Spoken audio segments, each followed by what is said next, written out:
Well, I'm going to do it. I'm going to talk about leadership. Oh, great. Another talk on leadership. Lee Iacocca wrote a book back in 2007. So that's like 15 years ago. It was called Where Have All the Leaders Gone?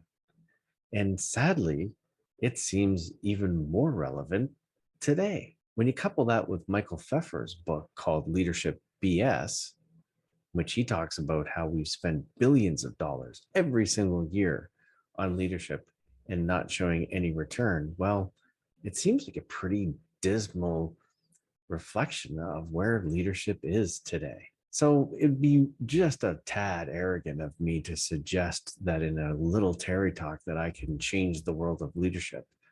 I'm not going to do that.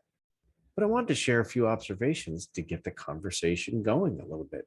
Love to hear your comments on this. So here's a couple of ideas that I've had around things we could do that can make leadership a little stronger.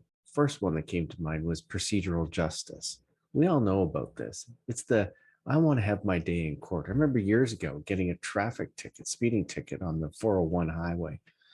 And I wanted to fight it because there was all these other cars around me going the same speed, but I got picked out of the crowd.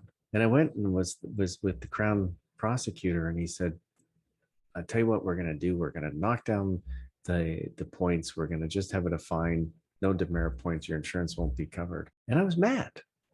Why? Because I wanted my day in court. I wanted to be heard. I wanted to be able to say, this isn't right. So sometimes leadership, even though things may distributive justice or distributed equally, you've got to stop and listen. You've got to stop and let people have their day in court. The other one that's just such a favorite of mine is the power of why. You know that 2-year-olds are famous at this. They just keep asking why all the time. They're so curious, right? And I love this. People love to know the why behind things. Let them know. I've been victim of this recently with some folks in my team in our office, and not explaining the why, just saying, let's do it this way. Shame on me. I know better than that. Let people know the why. It makes all the difference in the world.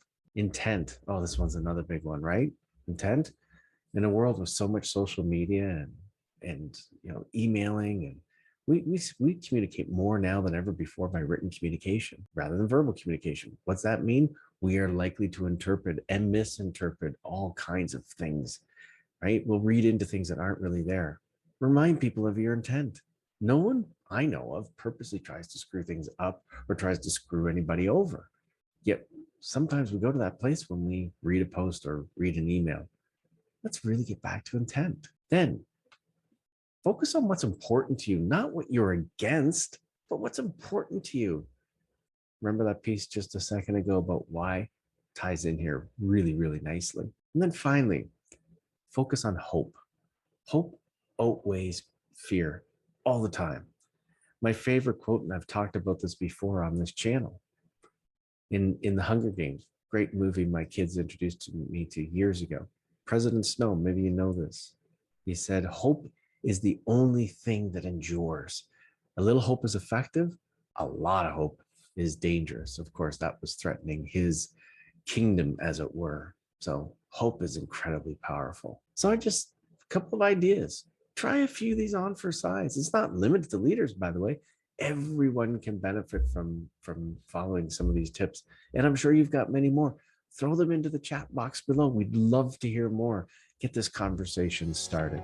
Love to hear your thoughts.